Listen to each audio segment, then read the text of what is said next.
Michelle, and this is my soon-to-be son-in-law, Avery. And we both love to cook, but we know there's a lot of people out there who are uncomfortable in the kitchen. They're confused about how to cook healthy food. They think they don't have enough time to cook, so they don't sit down to the table and share a meal with family and friends. And they end up picking up unhealthy food on the run. Well, we are here to change all of that. We're going to show you how to cook quick, healthy, everyday food so that you can be confident in the kitchen and have more memories around the table with the people that you love. You've got this, so let's get started. Hey there, I am Michelle with The Fresh Table, and if you haven't seen the show before, typically my son-in-law Avery is doing it with me. But today I have my son, Hello. Neil. This is Neil. He is my 21-year-old, my middle child, and I am super excited to have him do this program with me today. I'm going to tell you a little bit about his story in just a second, but to start with, I want to show you my shirt. Okay, so if you can see it, it says loved. And then down here it says 1 John 3:1. And on our website we sell shirts that have all different sayings. Some to say forgiven, some say God's my personal trainer. We have all different shirts. But I just want to tell you about why I'm passionate about shirts like this. So Neil and I went down to pick up the shirts, but they were kind of still printing them and everything. So I went into the factory, and there were these two wonderful ladies working in the back. I was kind of back in where they're actually printing the shirts and doing it. And I went back there, and I just was like, whoa. I mean, it is hot back there. They're standing over these hot machines. They're on their feet all day. And I was just kind of thinking about them. Well, when we went back that evening to pick up the shirts, I was in the back of my truck, kind of crouched down so they couldn't see that I was in the back with the hatch open. And they came walking out, and I heard one of the ladies say, she said, oh, the white shirt was my favorite one. And I heard that, and I poked my head out of my car, and I said, hey, do you want one of those shirts? And she just kind of like lit up and everything, and she's like, oh, really, that'd be awesome. And I said to her friend, you can have one too. And as I was going and reaching for their sizes and handing them the shirt, I just felt this unbelievable kind of love for these two women who I didn't know. And because the shirt says loved, and with a beautiful scripture verse, this verse, what it says is, for the most part, you know, how amazing is it that God would love us so much that he would call us as his children. And that's who we are. We are children of God. You are children of God. Neil, we are children of God. And so I had this feeling of love coming into me as I went to hand them the shirts. I just looked them in the eye and I said, you know what? You are loved. And my hope and my prayer is that they went home and they looked up this verse and that they felt the love of God come into them at that moment. And that's why I'm passionate about these shirts. We have all sorts of cool sayings on them. And I never know really what someone thinks when they look, but all I know is I just pray and hope that when someone sees a cross on my shirt or forgiven or one of those things, something stirs in them and they think, maybe I should go back and kind of revisit that whole faith thing. And maybe that God is true. So, little thing there about the shirts, you can get them on our website. But the reason today Neil is doing this show with me is when Neil was 15, he was diagnosed with an autoimmune disease called ulcerative colitis. Tell us a little bit about just kind of when you were diagnosed, what your thoughts were and all of that, because this is going to lead in to why we're cooking together today. Yeah, that's right. So I was diagnosed with ulcerative colitis. It's an autoimmune disease in my intestines, my colon. And insofar as obviously your colon is what digests foods and processes it, so I had to make dietary changes. And it took a long time to figure out what worked for me. But basically now I just eat a very, it's a pretty limited diet. I don't do gluten, dairy. I don't do very many grains. I avoid refined sugar. So what I'm eating is by and large organic fruits, vegetables, fish, and then sort of different products point in on top of that to make that stuff more interesting. So I've had to learn how to cook on my own, especially since I got to college. So I've been cooking all sorts of different meals, but what we're going to be cooking today are kind of classics that I'll go to, and they're easy on my gut and they're healthy. And I'm also very into fitness, and so these have high protein, good nutrients. It hits like various good macros and micros. So it's just healthy food that I'm able to eat even though I can't eat gluten, dairy, grains, and so many other things. But there's still good food out there, even if you are struggling with dietary restrictions. Yeah, and I have to say, Neil has handled this like a champ, really. I mean, I'm amazed because when he went off to college, like as a freshman, we had to get a special, medical records that we could say, hey, he needs a full kitchen because he can't eat the food that most of us just as college, and especially in college, you run in, you grab a pizza, you grab all these different things. He couldn't do it, so he had to have a kitchen. And as 19-year-old going off to college, to cook all of his own food, to have to be able to say, I can't go there, I can't do this. But the cool thing is, I mean, really, Neil, you don't complain that much. I mean, I'm just amazed by that because, I mean, he has really had to redo how he eats. But in reality, guys, if that's you, if you're one of those people out there, my hope is that you kind of take on his attitude. I mean, a lot of times Neil's more about what he can eat than what he can't. He puts his focus there. And if you have issues with foods you can't eat, you're at the right place.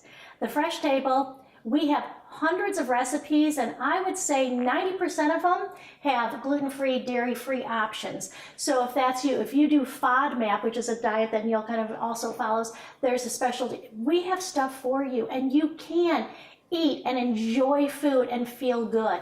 It's tough. It's not like there's, okay, do this, and you're going to feel better. We fiddle with it, right?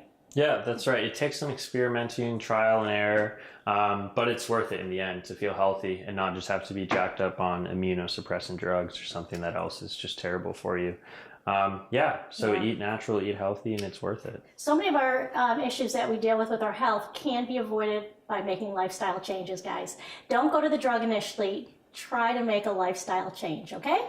So here's going to show you some amazing foods. Like Neil said, these are some of his go-to foods in college. So I'm going to show you the first one, and then he's going to kind of take it from there. But here, these are red peppers, okay?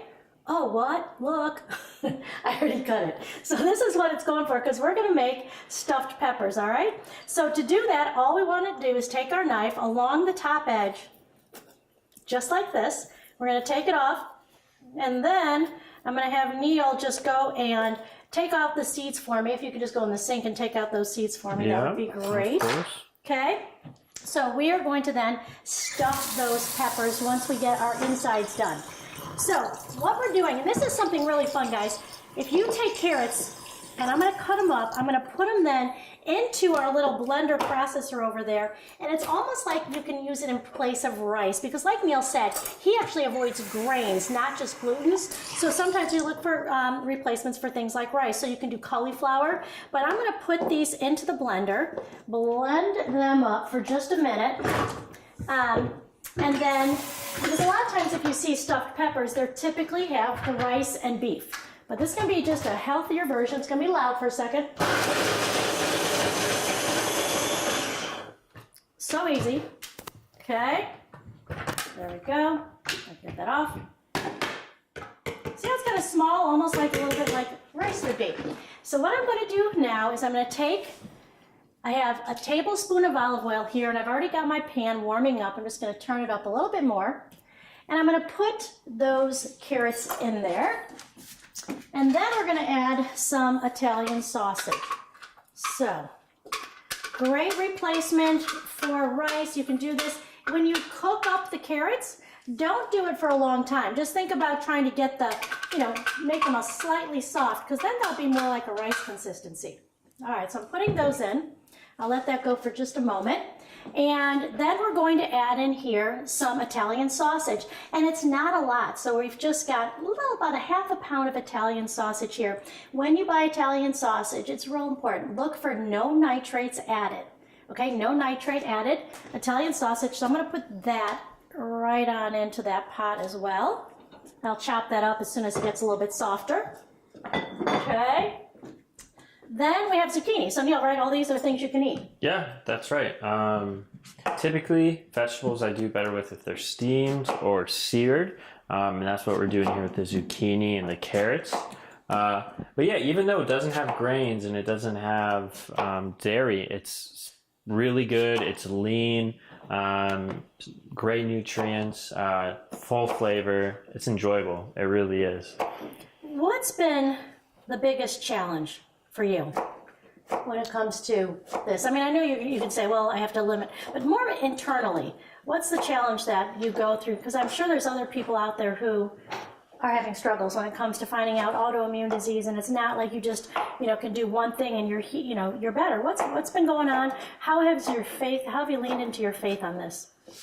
Yeah, that's a good question. The beauty of Christianity is that suffering has a point, and that it's not in vain. It actually is doing something to you and for you. But it took me a while to come to terms with that, and still it's hard. It's a hard thing to stomach. But literally. Yeah, so suffering is, in some ways, it brings about character and perseverance, and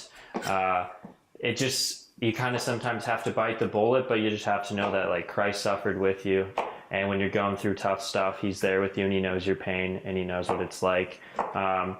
But having to understand that was difficult for me, and then also being able to live that out and exercise such postures in my own life took some time.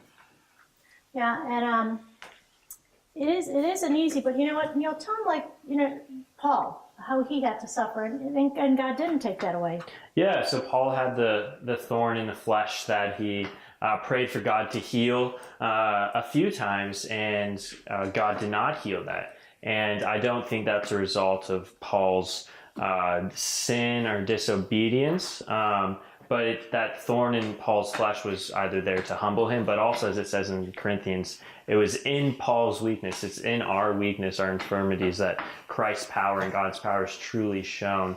So even though I have this suffering and it does make me weak, or this disease, in the end, it's Christ's power being shown perfect in my own weakness. And that's the glory of the gospel, is that it's the opposite of what you would think worldly.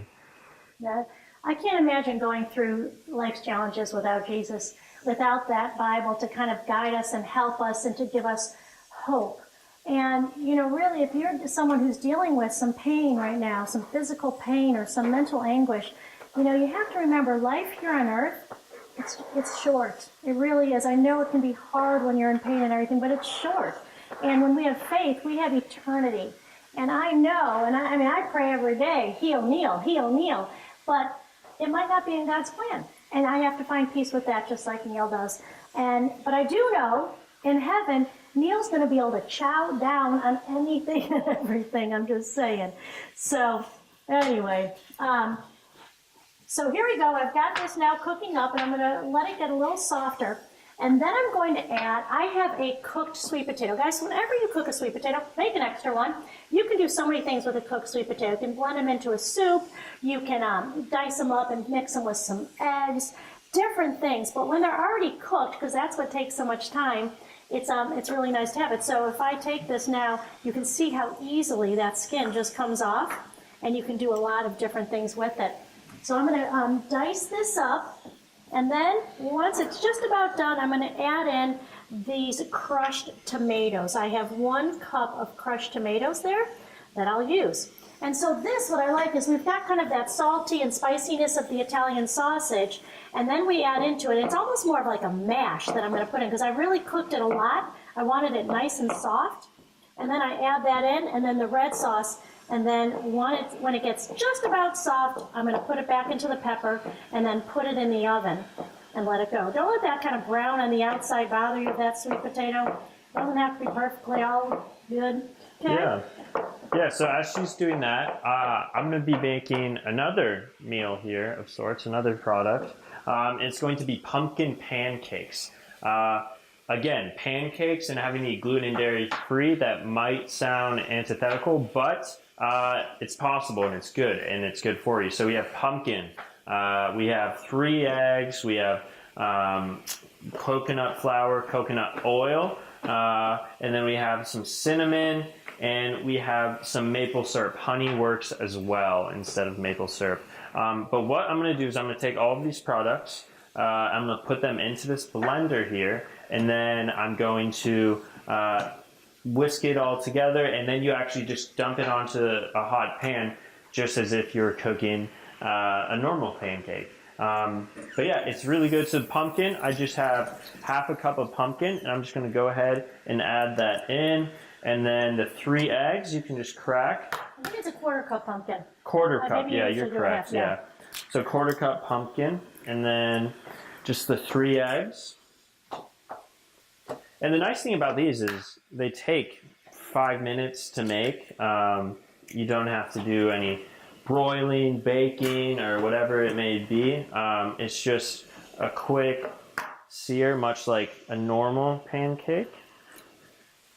Okay, gonna go ahead and add that coconut flour. And coconut flour is great because it gives it a good binding factor to it, but it also doesn't have any of the inflammatory nature as does some gluten products.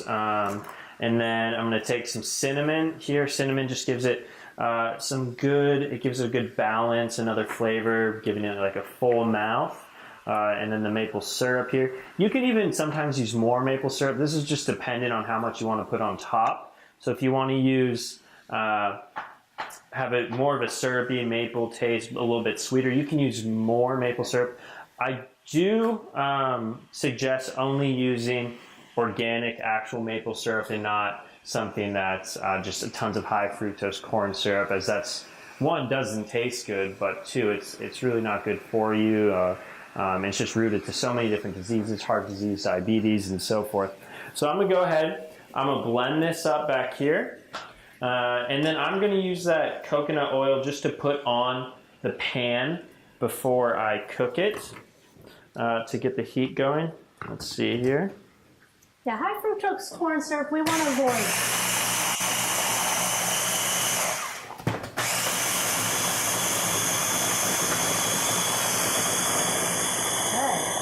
I'm kind of making a mess here. But we're almost done. Okay, good.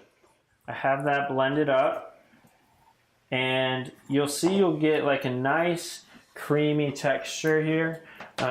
It's just, it will look similar to an actual pancake batter. And then I'm going to take out this thing right here, get it all out. So and here- then you can go. Okay, so what I did here is I added in, you can see the sweet potatoes are almost like mashed into there, so it gets a great flavor throughout. And then I'm going to add a little bit of, just a little bit of salt, and then quite a bit of pepper.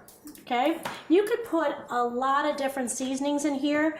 When we're cooking, we're trying to keep it as few ingredients as possible so it doesn't seem overwhelming. But if you like tarragon, oregano, there's a lot of different flavors that will go great in here. And you don't want to cook your zucchini necessarily all the way because it's going to cook in the oven. So we take these now and take my little lids off. So here I have these, a pan with some coconut oil on it. It's at a medium heat, and I'm gonna make 2 pancakes here. So this first one is just gonna take about half of this product here, just this batter. You're gonna put it on. You're gonna smooth it out a little bit, get it flat. You don't have to, you can totally do this whatever size you want, depending on how much you use. Sometimes when I'm in a rush, because that boy can eat so much food, what I'll do is I put it into a big wrought iron pan and I cook it on the stove for a little bit, and then I put it in the oven and broil just to get the top side done, and then I can make one huge one a little bit thicker all at once, so I can save time that way too. Yes, I do like to eat. So you can make one large one, and that works as well. I'm not going to start cooking it quite yet, but I'm going to explain what this third dish is here. So we have ahi tuna, and what we're going to do is we're just going to sear this. We have some soy sauce. We have coconut oil. Again, I'm just going to use that on the pan. We have wasabi, and we have sesame seeds. So I'm just going to take this soy sauce here. I'm going to pour about half of it on top of this thawed ahi tuna. And since this is seared, you want to make sure it's a high grade and it's a high quality. You don't want it to be a lower quality fish, since you're not going to be getting the temperature as high as you would normally. We're going to eat it probably like a rare, medium rare in the center. That's what a seared tuna is like. So it's still very much so pink in the middle. So I'm taking this wasabi, I'm just rubbing it on top of the tuna like this. I'm going to put these in the oven now. Great. To get them baking. Great. And then you just toss some sesame seeds on top of one side. It gives it a nice texture. Gives it kind of like a crunch, kind of crunchy. It'll almost be like a piece of bread with a harder crust, and then a little bit softer on the inside. So I'm gonna flip that. Hold on one second. I'm just gonna tell them. So here, you're gonna look and say, wow, she has a lot of extra. And I know it's a little bit messy looking, but here's the joy, guys. What I'm gonna do then is for breakfast, I'm gonna put this into a pan and I'm gonna cook an egg. And I'm going to warm it up and just put an egg right on top of this. And so whenever I cook things, people make fun of me because I always put eggs on things the next day. But it just saves time, so I can take all this and cook it up. You could even mix in some egg into it and kind of form some patties and make these wonderful kind of patties with the vegetables and everything, and a little bit of Italian sausage in there. So when you cook, it's so helpful to cook extra, to make enough to last for a couple meals. Yeah, that's right. Might as well just bang out 1-2 meals in one cooking session. So I just put the sesame seeds on top of that, and I'm gonna go ahead and I'm gonna flip this pancake. Now I'm just gonna rinse off my hands. Here, I can flip for you, Neil. Great. I mean, seriously, like real deal pancake looking, right? Huh? And it's great. It does taste really good. Excuse me. Just gonna scoop by. I'm gonna go ahead and I'm gonna heat up a pan for the seared tuna. Again, just using coconut oil. Really good. It's light. It's better at high heats. So it's better than an olive oil because I'm going to sear this at a high heat. You just really want it to get on there, elevate the heat, crust the outside. Probably no more than 30 seconds each side for the seared tuna here. And if you want it more done, of course you can, right, Neil? That's right. Yeah. If you're not super big on raw fish, I understand some people are not, then I would not recommend it. Mm-hmm. Tell them about what are some other like quick breakfasts that you would go to when you were in college having to run off to a class? Yeah, so there's another kind of pancake recipe where you can actually just mash up a banana and 3 eggs and then throw it together in one kind of measuring cup, whisk it really hard till it's smooth, and then you just pour it out and it's a pancake, and it's really good. And you can put either sesame seed, or sorry, not sesame seeds, I'm looking at those. You can put various chocolate, raisins, blueberries, whatever it may be, but it'll come out tasting great, and it's just a really quick and easy thing to cook up. I also like making omelets of various sorts. But let's see, this pancake should be about done. I got a pan here for you. Okay. On a plate. There you go. So there's one pancake. Huh? Isn't that neat? Now, something that I've done before is to dice up apples and cook up apples and add a little bit of cinnamon to them, and then put some cooked apples on top of the pumpkin pancake. It's like your apple pie and pumpkin pie all in one. But we have had some good fun in the kitchen trying to figure out ways to make things that taste really good. And I love the fact that when I'm working on things for Neil, like trying to make that perfect biscuit or something like that without any grains, I can share it with others. So if that's you, again, go to our website, take a look at all the different recipes. And both my in-laws, my husband's parents, both were celiac. So maybe that could be you, because I know a lot of people now suffer from celiac, which is a complete gluten intolerance. And if that's you, again, lots of options on the website. And it's great that they have so many different flours out there. But one thing to know, just going and using gluten-free doesn't mean it's healthy, okay? Because sometimes people are like, oh, it's a gluten-free brownie, or it's a gluten-free muffin, or I can eat as much as I want of it, and that's just not the case. You have to really look at the ingredients. Gluten-free can be very healthy when you choose to eat mainly just natural, real stuff, instead of going to too many of the pre-made products. Yeah, Okay. So this pan is heating up. I'm gonna go ahead and I'm gonna toss the seared or the ahi on there. I'm going to sear it. Again, just sesame seeds, wasabi, soy sauce. You can add other stuff as well. You can even do a chili powder is good. You can put in some sort of citrus, and you can add salt if you're not getting enough of that from the wasabi and soy sauce. So whatever you want, experiment with it, see what you like, and it is gonna jump up and sizzle quite a bit here when I put this on, so it will be loud. So that's what you want. You want to hear that sizzle because you're, again, searing it. And it's just going to be, you know, a minute maybe on each side, and then we're going to flip it. What else? What are some of your other go-to dishes that you would make? Yeah, so I really like ground beef. You can do a lot with ground beef. You can sear burgers. You can make it into like a stroganoff with either a gluten-free noodle or whatever it might be.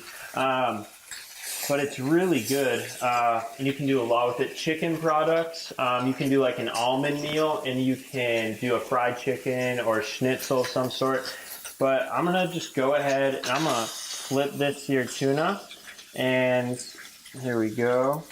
So it's just a little bit brown on the outside and crisp. You have the nice shell from the sesame seeds, and then I'm gonna let that sit for just a little bit longer. Great. So be creative. Don't be afraid to try things in the kitchen. If you have to make adjustments to recipes because of your dietary needs, go for it. Just try kind of different ways to make things. So it's going to be good. And that tuna is going to be awesome. I don't know if you're a pickled ginger person, like, you know, the ginger that you get when you go to a Japanese restaurant. I love to have my seared tuna with some ginger, and then also with some sriracha sauce to give it like a little bit of a zing. Yeah, so I'm just getting the sides here a little bit, just lifting it up with some Can you see that? Yeah, good idea. Just getting the sides here. It's a really hot plate. It does stick up, so just be prepared. You might get a little bit of oil on you. Okay. There we go. So look at that. We're going to take a quick break, guys, and we're going to get our stuffed peppers out so you can see them, and then we'll be back in just a moment. Great, so welcome back. We have finished our dishes here. So here we have the pumpkin pancake. So what I've done is I've just put some cinnamon on top of it after it's done cooking, a little bit more maple syrup, and you're good to go. Again, pumpkin is great. It has good vitamins, nutrients. It's good for the digestion tract. Yeah, it has vitamin A and it has fiber, and most people lack fiber for sure. So yeah, it has some really good things, and you can do a lot of different things with pumpkin when it comes to muffins and things like that as well. That's right, that's right. So here's the seared tuna. Again, we just have this crust on the outside. We have the sesame seeds, wasabi, soy sauce. I seared the sides a little bit as well, but when you cut this open, it'll be very pink for most of the inside, only a small crust, and it gives it a good texture and change in texture as well. And then here we have the stuffed red peppers. We have the chorizo, the carrots, the zucchini, and you just put it all in as we did earlier. You put it in the oven, and this is the finished product. It's hot, it's delicious. You can scoop it in, and you can cut it in half and lay it out however you want. It's easy to go as well. If you make several of these, you can just wrap them in aluminum paper, put them in the freezer, and eat them throughout the week. All right, guys, thank you so much. It was fun, Neil. You did awesome. And thanks for joining us at the Fresh Table. And just remember, you can eat a wonderful, wonderful arrangement of foods if you do have some limitations. So don't give up. Thank you.